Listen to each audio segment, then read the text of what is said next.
Hello and welcome to the part 2 episode of the True to Life podcast. I'm so happy to have you guys with us here today.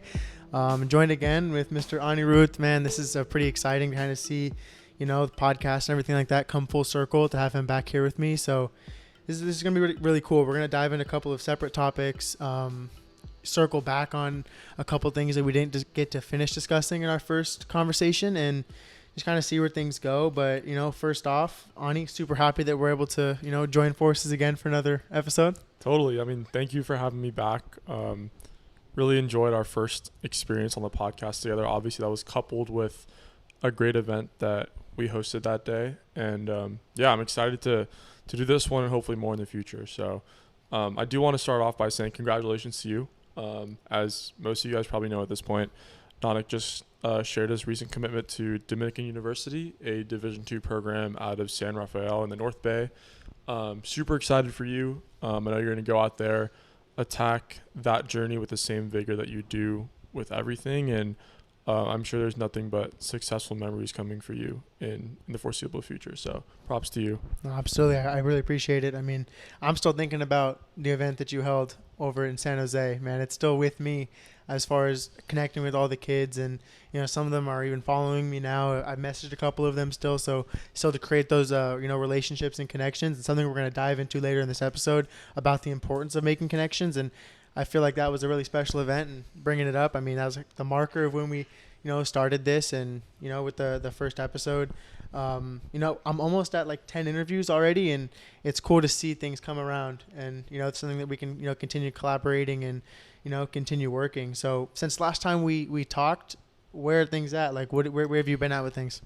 Yeah, I mean, I was thinking about this on the bike ride back home from campus today.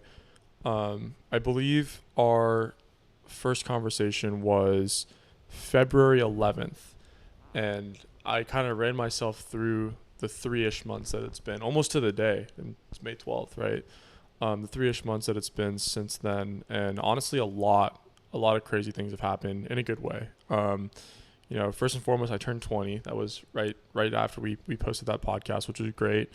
Got to go back home, spend time with family, and then in terms of different life happenings, had the opportunity to host a really great speaking event with some AI stuff that I do that we'll get into in a minute. For sure. Up here at Davis in early March. That was a great time. And then in late March, honestly, a benchmark moment for me as far as my journey as a young adult was flying out to New York City and doing our inner city education initiative. My good friend Neil Domley from UCSD, him and I had been planning this for a while now. And we had the opportunity to fly out to Brooklyn and work with some inner city kids out there, and honestly, an amazing time. It looked amazing from the stories. Yeah, I think the two of us learned just as much from them as they did from us. Absolutely. Just kind of seeing the vigor with which they attack each and every day, regardless of what goes on, while also showing like authentic curiosity and the stuff that we're trying to share with them was amazing. And then on top of that, like, the actual New York experience itself of commuting and, no one there really gives a damn about what anyone else is doing. And so it's a big culture shock coming from the Bay where, you have the niceties, the manners, all that good stuff. But it was a great experience, and we can dive into that in a little bit. For sure. Since then, had the opportunity to travel a little more, went to San Diego a couple of times with Neil for some events. Coming up soon, we got Amazing Travel. I know we talked about Amazing HQ in the last episode. Shout out to Pranav, as always. Always shout out Pranav. Yeah, we got our showcase in LA next Saturday, Sunday. Bringing up the showcase, that's almost even, again, I know I'm using the word full circle a lot, but that's like when we met was that showcase this time last year. Exactly. And to see how we stayed in touch still and is bringing our relationship, it's coming back around now for the second showcase is really special. Definitely 100%. I mean, the people that obviously starting with you, the people that I met that weekend, I'm still in touch with a good number of them. Obviously you, like, you're in my house right now. Yeah. Rion from, he plays at NYU. He's going to be out there this weekend. Excited to see him. And then, just the people that showed up as coaches last year, just seeing them again and talking about their journey. How many coaches are returning back? Off the top of my head, at least 2 or 3. That's cool. And then some other big names as well, which we'll talk about. But super excited to go down there and see the family. not literal family, figurative family, Yeah. but to see all the people, host another great event, and then 2 weeks after that, going up to Toronto with the team to do our East Coast showcase. So for me personally, I've never been out to Canada before. I'm It'll be excited cool. for It'll that. be really cool. I'm still going to be in school, so both these trips are happening on weekends and flying out like red eye Friday night, Saturday early morning, and You're then gonna have to flying bust back. some missions. Yeah. I gotta make sure I get my homework in. So that's kind of been the story the last 3 months since we talked, is like trying to manage everything with travel and school. But I'm learning along the way, and as I'm sure we'll touch on, there's a lot of really great tools, skills, just valuable life lessons that I've kind of gathered, not only from the experiences, but from the people I've met.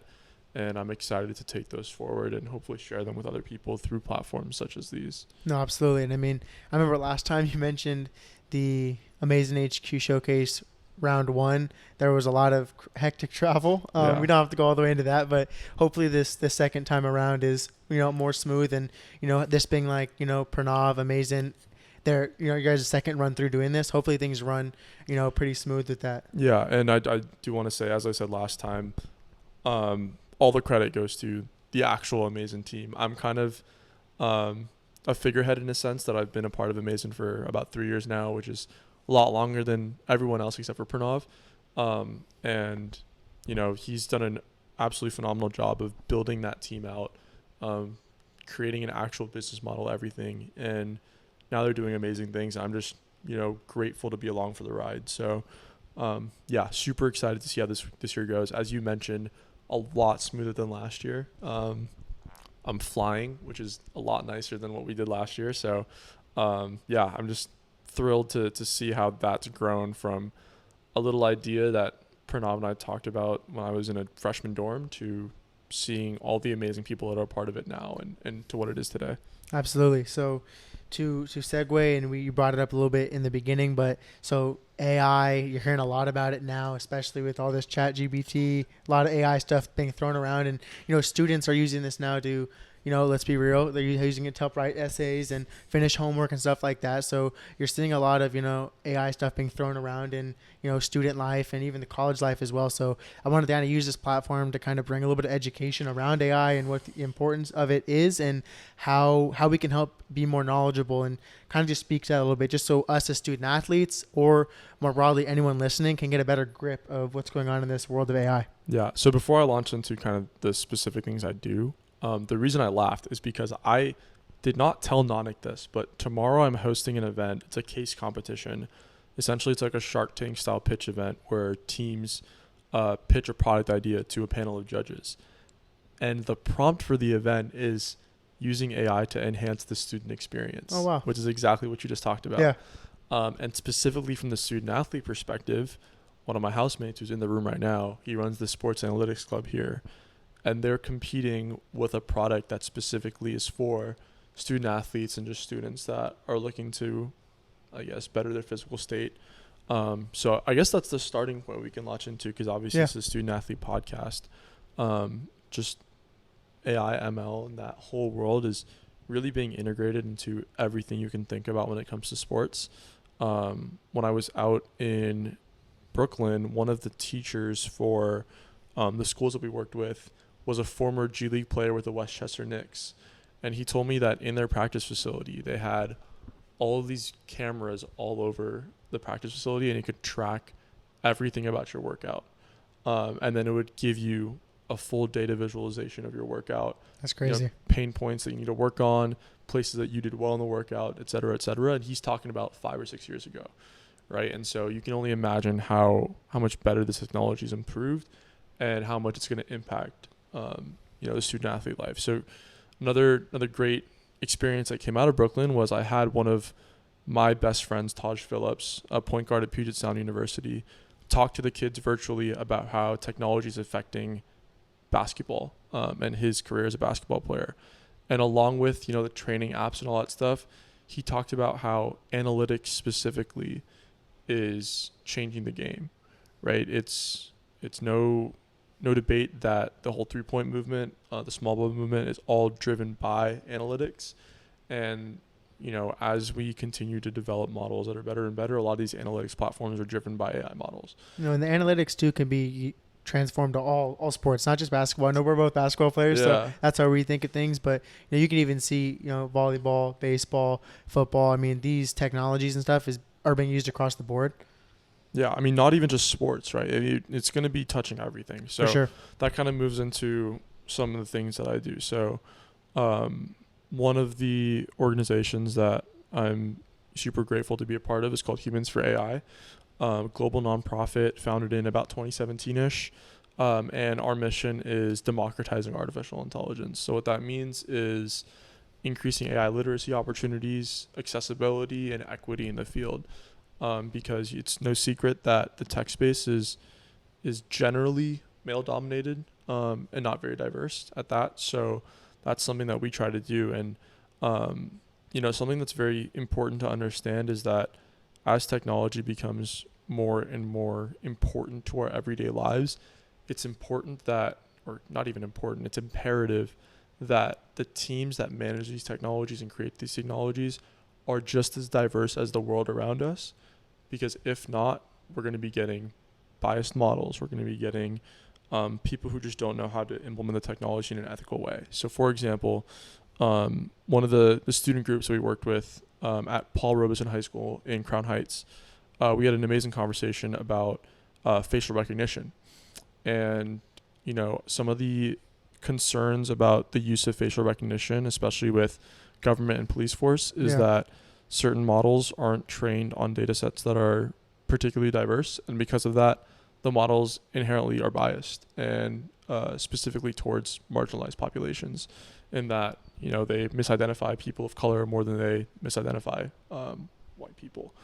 And that's just the reality of the situation. And in that discussion, the kids came up with the solution on their own, which is what we were trying to get them to get to. And that solution was, we need ourselves to be in charge of that technology and be developing that technology and know how to use the technology, because if not, it's going to be hurting us in the end. So that kind of encompasses what we're trying to do. There's a lot of other initiatives outside of education that we try to do, but the idea of just increasing literacy, diversity, and accessibility is very central to that, and that obviously extends to student athletes as well, because as a student athlete, especially in this day and age, it's important to understand how technology is going to be impacting what you do. And that starts with just getting more awareness about what it can do for you. No, absolutely. I mean, so AI can be used as a tool, obviously. But on the, some students are using some of these new platforms to help write essays, help answer questions, stuff like that. I mean, and some people are feeling like, oh, AI is going to take over the world, replace jobs, stuff like that. So I hear you mentioning that, being more literate, more understanding about what AI is, so we can, harness it and use it to, be more productive and things like that, which I think is great. So for the people that are saying that AI is going to take over the world, take jobs, what would you say to them as far as like this whole AI conversation? Yeah, so I mean, that's a great question. I think that's a topic that comes up a lot when it comes to AI, especially when you talk about how it's going to be impacting our future. I'm going to roughly quote Bina Amanath, who is an absolute legend in AI. She's the executive director of Deloitte's Global AI Institute. Also happens to be the founder of Humans for AI. And something that she says in a lot of her talks when she talks about AI is that AI won't be taking away your jobs. It'll be creating more jobs. And people who are AI literate will be the ones taking your jobs, because they know how to leverage AI. They understand it. Yeah. They know how to leverage AI to make things more efficient, more powerful, et cetera, et cetera. And I think I don't want to speak for her, but I think that's one of the main reasons she really chose to start the movement, in that she understood that we needed to diversify the field and give more people opportunities to become literate in that sense. So, yeah, I think that's honestly what I'd say. The time is now to get into it and to really prepare yourself for what's to come. It's coming either way, so we better hop on the train. Exactly. And I mean, that's not to say that there aren't people out there that are not using it in the right way. But the more people that we get that understand how it can be used positively, the more we can drown out the negativity, right? For sure. Yeah. All right, so I know you being involved in this so much, I know you could talk about it for a while, but we're gonna segue and talk about so the importance of creating relationships, and we've talked about this a lot in our 3-hour drive from San Jose back to Pleasanton. So you mentioned some techniques of how to connect with people, but before we get there, I want to talk about just in general the importance of making relationships with as a student athlete, you're making relationships with your coaches, your people you're playing against, opposing teams, stuff like that. So how is it? What is the best way for a student athlete to get connected and to maximize their relationships with people? Yeah, I mean, that's a phenomenal question. I'll definitely answer that. But before I do that, Yeah. I want to flip the script and ask you a question. All right, let's do it.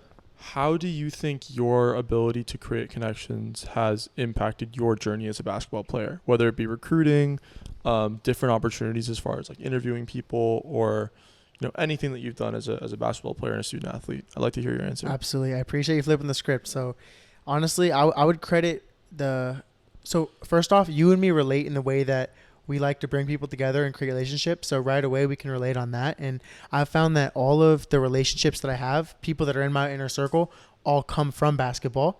So when I think of any camps that I've been to, so like PGC basketball, for example, I'm blessed to have gone to some of their basketball camps, and some of the directors and basket instructors on those camps I've gotten connected with, and I've been able to create relationships with them off the court to where they helped me, get hired as a basket instructor with PGC, where I'm going to be going to Utah, Colorado, and Seattle this year. Wow. To work those camps. And it's because I made those relationships while other kids were joking around, eating in the cafeteria. I was, picking the brain of the instructor. I was asking them how they found their success, about their playing career. I was asking them questions, always asking, because that's the only way you learn is by asking questions. Right. I learned that very early on, and it's something that I feel like is very important. And now using those relationships to, selfishly further my own career. Right. And people we've talked about want to help you, and don't be afraid to ask questions. Right. And I look across the board with anyone in my circle, like I said, any of my connections all come from basketball, and just realizing that, that's okay. And ask people, lean on people. And ultimately I say, don't be afraid to ask questions. Like, that's the biggest thing that I've learned. And, just be very open and receptive to other people's feedback and their ideas. And I think that ends up taking you a long way. I'll start by talking about specifically as a player and how it can help your playing career. Just the action of building relationships with your coaches, your teammates, players you play against, as you mentioned, that goes a long way, because you need a support system. We talked about this last time, right? Like, you as a student athlete are going to be going through a lot, balancing a million different things. Always. School, basketball, whatever sport it may be. And it's important to build a support system that you can lean on when you go through things, right? And that starts with the people you spend the most time with. And unfortunately for student athletes, it's not your family, because you probably spend more time with your teammates and your coaches than you do your family when you're trainer, high school. Whoever it is. Exactly. Yeah. Exactly. The whole 9 yards. So that's, from a player's perspective, was the biggest part for me. My teammates were always there for me, always had my back, just like I had theirs, and I knew that I could go for them when I needed anything. Same thing for my coaches. I talked about my relationship with my high school coach last time. Still very close with him, and I know that I can go to him if I ever need anything. It's a really special thing, honestly. Oh, totally. And I mean, not just him, it's also the JV coach at my high school, and one of my longtime AAU assistant coaches is someone I'm very close with as well. So there's that side of it, but the other side of it is, as an athlete, as a student athlete, you have to understand that the ball is going to stop bouncing one day, ball or whatever sport it is. For right? sure. For me, I chose to let it stop bouncing a lot earlier than you did. And because of that, I looked at basketball as a way to network and set myself up for success for life after basketball. Especially early on in my college career, as you mentioned, a lot of my connections were through basketball. And if I ever need something for career advice, or if I need to tap into some connections to potentially, talk about internships, et cetera, I know that there's people in my contact book from basketball that I can reach out to, whether it be, an assistant coach, as I mentioned, who has a day job that I really want to learn about, whether it be an old teammate that's very well connected. I'll share a great story. One of my 7th grade AAU teammates, he moved away in 8th grade, I believe, went to Texas. I didn't talk to him all through high school. Literally reconnected with him probably, I want to say, a month ago. And in that month, we've stayed super connected. And I'm now going to be flying out to Dallas in the summer. That's cool. And we're going to be doing an event together for AI stuff, but also for the Student Athlete Community Foundation. And that's just an example of like reconnecting with someone. And I'll give him the credit. He's the one who swiped up one of my stories. And, we made stuff happen that's going to not only further our own careers, but also do some good for the community, right? So I think it's really important for student athletes to keep that in the back of their mind that regardless of what happens, you're going to have to find another career at some point, even if you're an NBA player or NFL player, right? People transition into civilian life. We got to at some point. And so it's important to understand how you can leverage your connections and your time as an athlete into a successful post-career, if that makes sense. I know, this summer I'm going to be working at a place in the Bay Area, and we had a virtual tour of one of the office spaces, and it was led by a former NFL player. And he shared how, he transitioned from his life as, a college football star, NFL player, into now working as an innovation and entrepreneur at this company. And I think that really epitomizes the idea of setting yourself up and using your connections as an athlete and translating that to the real world, if you may.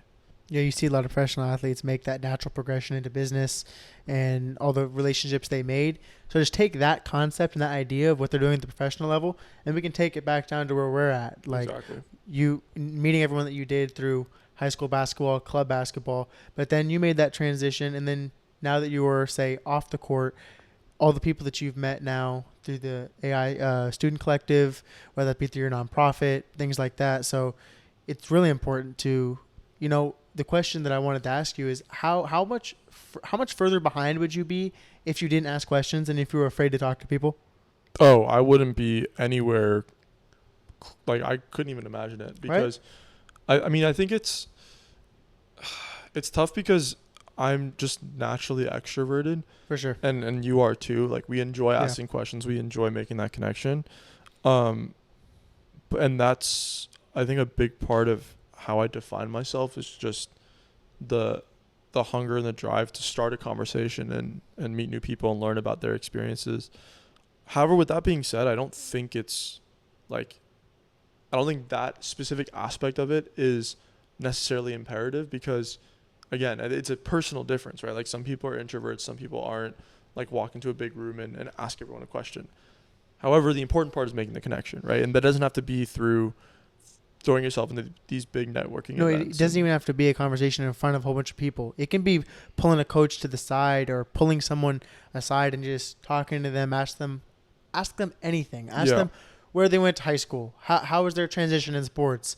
What are they doing now as a living? It can be anything, and who knows where that can lead you. Totally. I mean, little life hack for like basketball players. My favorite question to ask a trainer or a coach that I'm meeting for the first time just to start a conversation is like, who's the best player you've ever played against that you've had to guard? And I remember I was in 8th grade and I was, I believe, trying out for a specific travel team, and the coach played at, I believe, the Navy, the Naval Academy. And I asked him this question. He's like, "Oh yeah, Grant Hill when he was at Duke." And started a conversation about all the old guys, and that was just a really cool moment. Like, I literally never met that coach ever again after that. I was there for one practice, but just that conversation, and I took that with me everywhere I went. And I used to ask that question to a lot of people because it's a fun question to have. Like, I like when people ask me that question because I get to talk about Thompson Twins when I played against them in the Gauntlet, and we're going to be seeing them on the draft on TV in a little bit. So, if you guys are hoopers, I definitely recommend that as a question to start a conversation with an older person. And then, especially with travel ball, a lot of the times your head coaches probably run the program or that's their full-time job, but a lot of the times assistant coaches and stuff may actually have like day jobs and stuff like that. Dude, ask them about that. Like on the car drives, on anyone you're not right actively playing. Yeah, Just obviously. start a conversation. Obviously, yeah. I mean, again, one of my favorite people I've ever played for was my assistant coach for the longest time for AAU, and he someone I look up to not only like personally but career wise as well. And so he's given me a lot of great resources that I can use to hopefully further my career. And again, another amazing resource that I know I can reach out to whenever I need it. Absolutely. So one thing that you also mentioned to me when we talked previously was how you use LinkedIn. And by the time I was talking, I didn't really know what this was really that much. Like, I had a profile, but I didn't really know how important it was. It's a very helpful tool, especially for students and that are entering the workforce, or even student athletes that are still in college. Just creating that LinkedIn profile, you can connect with your coaches, your professors. You can if teachers. I mean, I found that it's been really cool because I'm connecting with everyone that's at my school because we're shutting down. Might as well just add these connections. And Right. the cool part about LinkedIn is that you connect with someone that has 500 plus connections, 1,000 connections, to where then you're kind of almost plugged into their network. Right. Who knows who they know. And something I always believe is that if the person you're asking the question to doesn't have an answer, then they know someone that does have the answer, right? Bingo. So with LinkedIn, connecting with people to where you're expanding your network further. You know what I mean? So I also wanted you to talk about how you use LinkedIn, to help grow your network. Yeah, I mean, I think it's a similar mindset in that I started off with reaching out to people that I knew from my life as a basketball player. And honestly, it was just like shooting a message and saying, hey, I'd love to have you in my network, right? But then as I started to get into college and started thinking about careers, it was exactly like you said. You connect with people that you come across, you meet every now and then. The great part about trying to put yourself out there and meeting people on a daily basis is that you create that connection. And as you said, you don't know who they know. Yeah. And that's not to say you want to be using people, but like ask people questions. As I said last time, like people, at least I believe that people inherently want to help other people. And it doesn't hurt to ask a question. The worst thing that happens is they're going to say no, they're going to ignore you because they don't have time. So be it. They weren't meant to be in your life. You miss 100% of the shots you don't take. Cliche, but very true. Can be applied across the spectrum. Bingo, right? So specifically with LinkedIn for me, I credit my mom a lot with teaching me how to go about it. But I'm very fortunate to be meeting a lot of really cool, business people and all that cool stuff. And just shooting them a thank you message after I meet them. Like, thank you for your time today. And then create that connection. And that follow-up. Exactly. That follow-up is huge. And even these last, 3 months with the travel and everything, it's like the connection to a connection, right? Like I connect with someone, they have thousands of followers. Like if I ask that person a question, I'm sure someone in their network can help me out with that question, right? But then again, something I do want to highlight when it comes to this networking stuff that a lot of kids in college like fall prey to is that try to do everything for the right reasons, right? People who go on LinkedIn and just add a bunch of people because they're looking for that one person who can get them a job or a referral. It may work every now and then, but it's not authentic, right? Have good intentions. Exactly. I think I don't just go out and like randomly connect with people. It'll be like people that I come across, have a conversation with, or if there's someone, for example, I had to file taxes for my nonprofit, and I found someone that had a recent nonprofit relating to student athletes that I just literally LinkedIn messaged and was like, hey, this is my situation. I don't know how to file taxes for my 501c. Can you please help me out? And they were more than willing to hop on a call and do it. So setting up those coffee chats are a big part of doing that. And again, just use networking to your advantage, further your career. But again, don't use people, right? Absolutely. Like just try to build your network, create that connection, and let that connection grow authentically. And what's the word? You can't force it at the end of the day. Right, you can't force it. Like let it grow. Like plant the seeds, water it, let it grow. You can't skip. You can't skip any part of the process. Can't helicopter over it or anything like that. Just let it go, let it grow, and then good things will happen. Just trust that. Yeah, no, absolutely. So to move on to talk a little about social media and the importance of it, both as a tool, but also as something that can hurt student athletes and also just people in general when they're applying for jobs and looking forward to their future.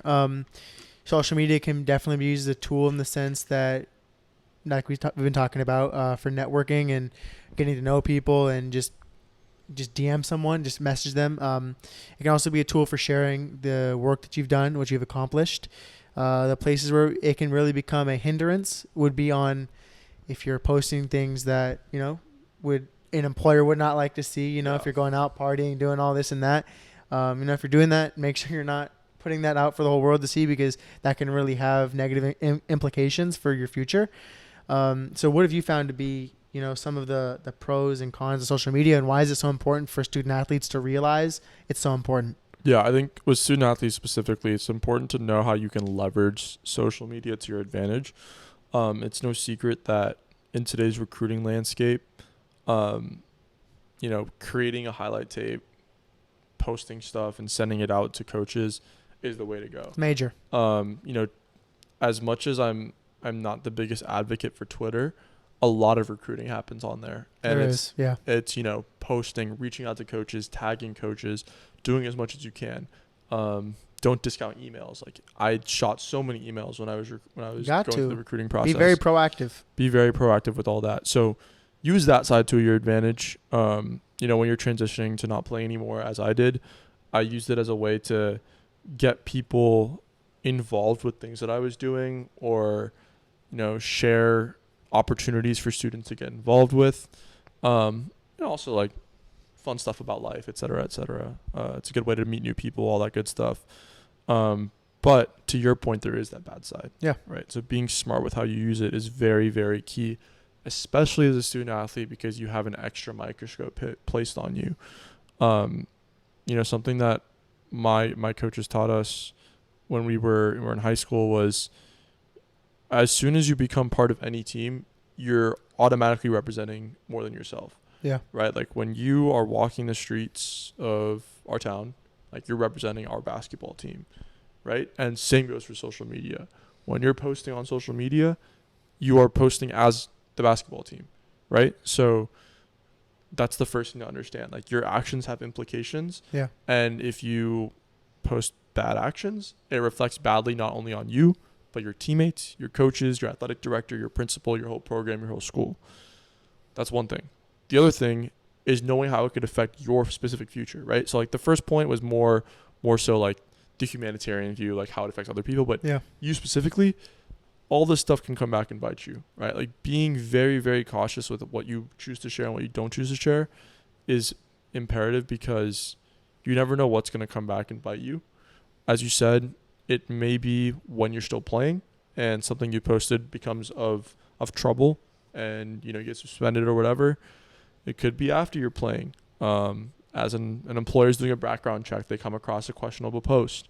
You get your job offer rescinded, all that stuff. So I do think there is a good side that it's very important to leverage as a student athlete, but there are also some things to keep in mind as far as potential hindrances to not only your future, but how it reflects on the people that you keep around you. Absolutely. And I mean, there was like a year and a half, 2 years in high school where I just completely got rid of all my social media and just focused directly on basketball and just put it all away, because I found it to be a distraction. And it was funny. My mom actually she kind of called me out a little bit, because I was, on Instagram, watching too much YouTube and Netflix and this and that. And she was kind of like, Nanik, are you going to take this seriously? Because I had a really bad game. And we got home, and she was chewing me out on the car ride home.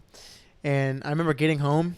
I remember jumping on my Instagram on my story, and I was like, I'm going to focus on basketball, like, buy IG, whatever. In reality, no one really cares if you're plugging off IG, but still, I thought it was like this big thing. I was getting rid of social media and everything like that. And I remember from that point on, for like that year, I had no Instagram, no social media at all. And I remember that was the point where I really like focused on my sports and focused on my craft. And now coming back, now I'm in college, I have all my social media and stuff back, and using it as a tool and not as a distraction. And that minute that it feels like it's pulling away, get rid of it, because at the end of the day, focus on the people you're meeting and focus on yourself and just getting better every day. That's just a funny little story. Just try to realize, if social media is hurting you or helping you, and just try to be in tune to that. Totally. Totally. I Um, couldn't agree more. Yeah, no, absolutely. And I wanted to, before we close out, I wanted to talk about the importance of grades, just in general. Getting into college, you got to have, good grades, GPA, whatever, but also just in recruiting, how important grades are.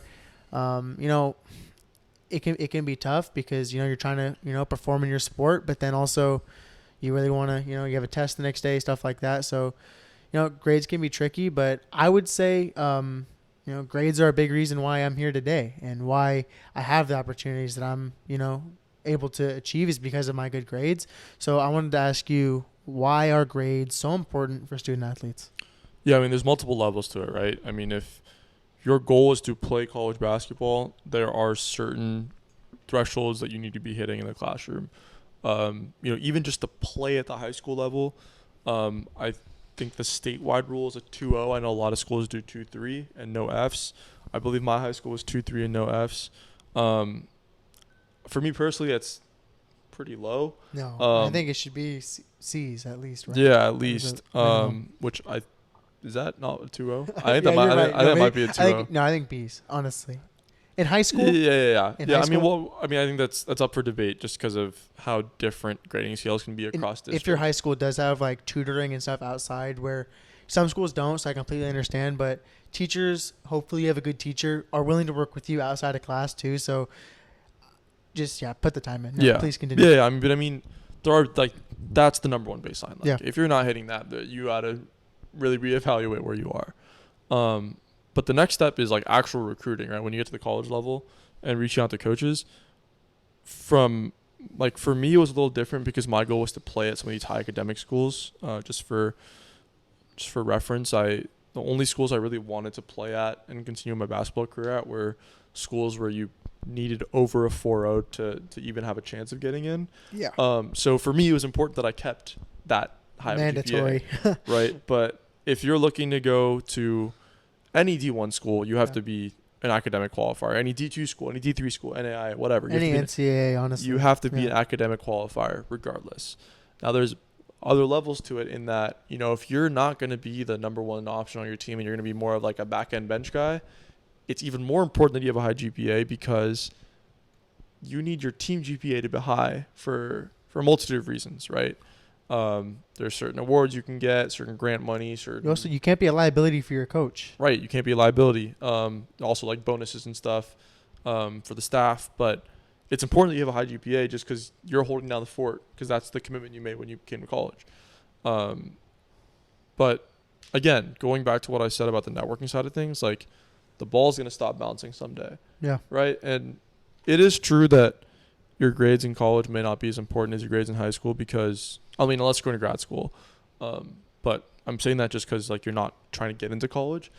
But when you're looking for a job, if you had a 2.1 in college, they're going to be okay, what's going on here? Is this guy really going to be doing his work diligently? Is he really going to be showing good collaboration skills? Is he going to be putting the work in when everyone else isn't doing it, and is he just gonna mess around with them too? Gotta build the proof that you're a hard worker, good work ethic, stuff like that. Right. So rather than look at grades, that's a great segue because rather than look at grades as just this arbitrary letter or number that you get for your performance in the classroom, look at it more as a way to build up your reputation almost, right? Because as a student athlete, your stats are your reputation. That's how you display your skills to a coach.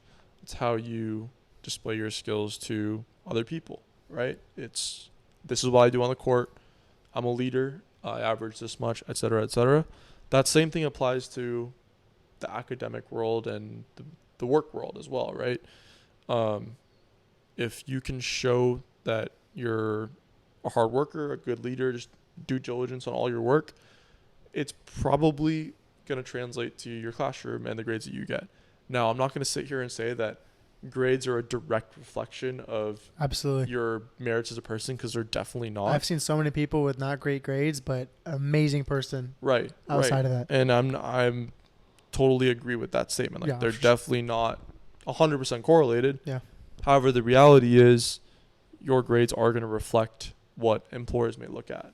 Jobs. It's like a job interview, basically. If you have good grades, you're more likely to get that opportunity at that school or the job you're applying for because they've seen, okay, they've been on top of their schoolwork all their life. That means that they're organized, good time management. It almost reflects some of those skills that they were looking for that job. So it's almost just think of it as trial. Maybe if it seems tedious, like, oh, I have to get all B's or all A's, but it will pay off. I mean, sometimes it feels annoying you're just chasing this arbitrary letter that you're being assigned, but it's all just the work and the process and the skills that you're learning through that. Like my mom would always tell me, like, I would ask her, why am I doing this math? Why am I doing these things that I'm never going to use in my job?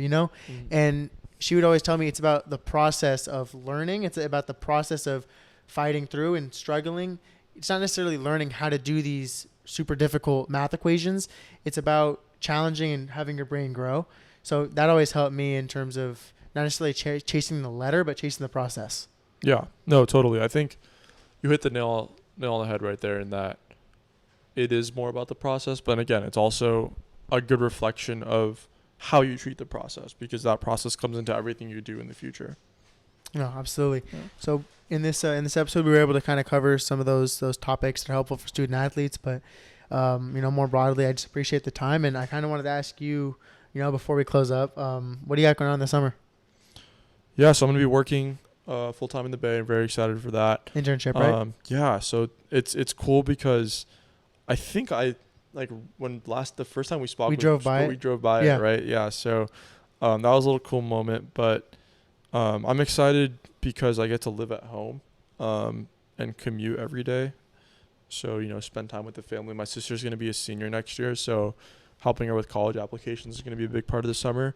And honestly, when I think about it, this is the first time since probably before high school where I have a summer that like a lot of my friends are going to be back in the Bay and I don't have basketball as a commitment every day. These are friends from high school? Yeah, friends from high school. Yeah. Just because in high school you do summer league for 6 weeks, then you travel for AAU. And then last summer I was overseas in India. So that would be nice. It'll be nice to have that time on weekends and in the evenings to, go golf, go out for food with some friends, spend time with family, all that good stuff. So that's like the recreation and like the work side of it. But then, the nonprofit side of it, we have some stuff coming up with Humans for AI. Going to be traveling a little bit for them, and then for the Student Athlete Community Foundations as well.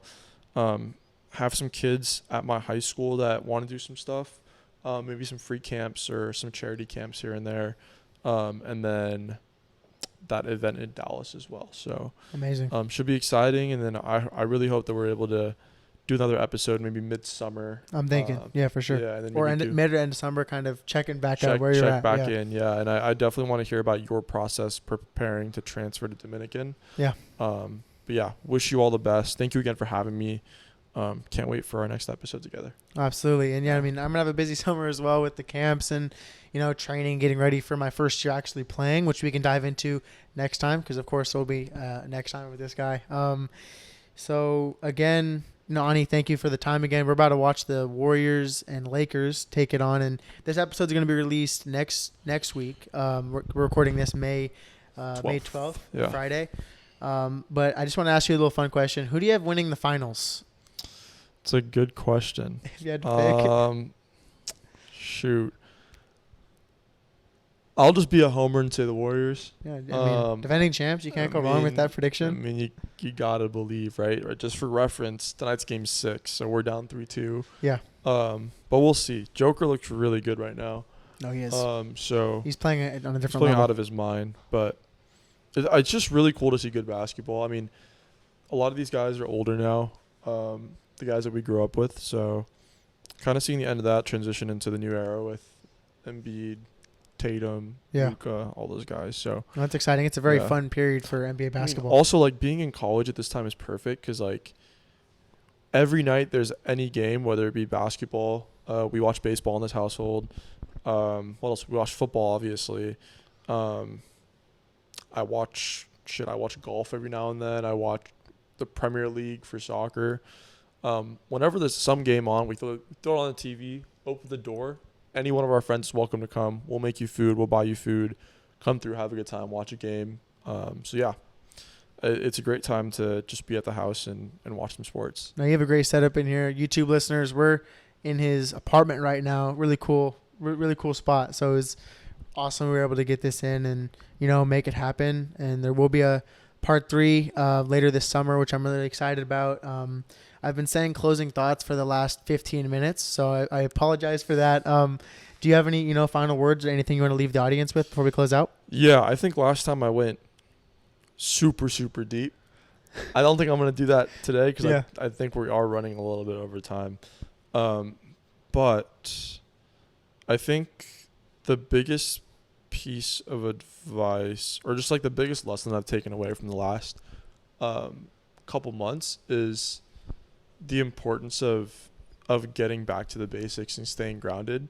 As I've kind of alluded to in this episode, the last 3 months have been nothing short of crazy in just terms of the things that have happened. We didn't even talk about this, but there's a serial killer at my university town last week. That's wild. And then, I hadn't been back home for a while before that because of travel. But due to the circumstances last week, I went back home, and just being back home around my family, around my sister, mom, dad, having dinner together every night, and then seeing some old friends from high school allowed me to get back into a state of mind like, okay, yes, I've come a long way. I understand where I am, who I am as a person now, how I've grown, but it's important to understand the values and the reasons for why I started everything that I'm doing now. And so, if you ever find yourself being super stressed, overwhelmed by everything that's going on, I urge you to go back to the basics. Go back to the things that helped you get started on the journey that you're on today. Whether that be the people that supported you when you were at your lowest, the things that you enjoyed doing when you were younger, or new hobbies that function as a way to relieve stress. For me, that was going to the golf range this weekend with 2 of my very, very close friends and just chopping it up on life. One of them is actually going through the same process as you as far as transferring schools for basketball. And we just chopped it up for like an hour and a half at the range about what that entailed for him in his future. And so, again, just get back to the basics, keep the family close, and trust that good things will happen. I love it. Every time. He always leaves us with something at the end. I love it. It's great. I'll get you something for part 3. That's great. And just being grounded, bring it back to the basics, things that I've had to learn this year too very well. So, I'm really glad you brought that up. That's amazing piece of advice to leave you on your way with. Thank you so much for listening, Ani. Thank you so much again just for having me to the place. I'm excited to watch the game, and yes, sir. Hopefully the Warriors can win. I'm a Kings fan, but honestly rooting for the Warriors, because the Bay's close by and stuff. But right. Again, if you've heard anything from this episode, please reach out. If you have questions that you want, me and Ani to talk about when we do these sit downs, because this is a little bit different than some of the other episodes. Please don't hesitate to reach out with different questions that you want us to discuss and things like that. I can put a poll out on the Instagram as well. So look forward to hearing from you all. Thank you so much for tuning in. Thank you so much for all of the support that we've been getting too. I've been seeing the views going up on the channel and things like that. So I really appreciate it. For anyone listening, thank you so much. It means so much to me. Please follow and subscribe to the show, and still got a lot more coming for you guys. Thank you.